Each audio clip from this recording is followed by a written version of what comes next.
sebelum berangkat mau ke apotek dulu, terus nanti pulang lagi karena tempat kerja di samping rumah. Mau ke apotek dulu.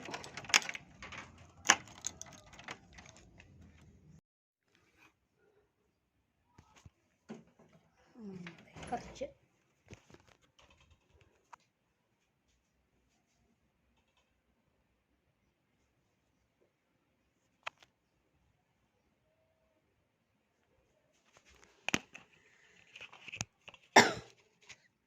Semangat pun sakit.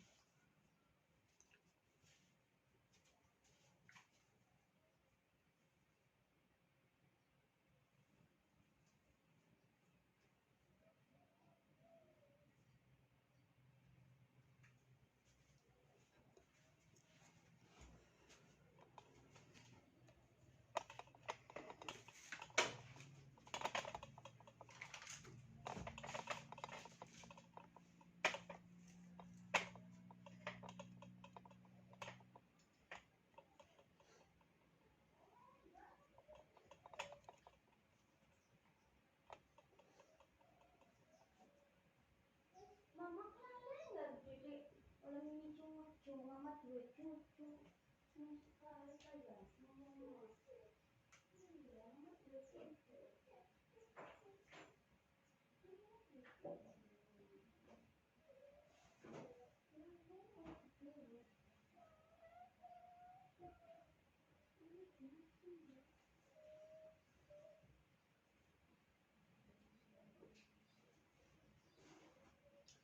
Silakan buat yang mau cekot ya, ini kita ada voucher 10% ya kakak, silakan dipergunakan kalau kakak mau cekot ya. Buat kakak yang mau disepilkan, yang mau ditanyakan, silakan kakak boleh komen ya kak, silakan nanti kita bantu sepilkan ya. Silakan buat yang mau cekot, yang mau COD kakak juga bisa ya kak, silakan.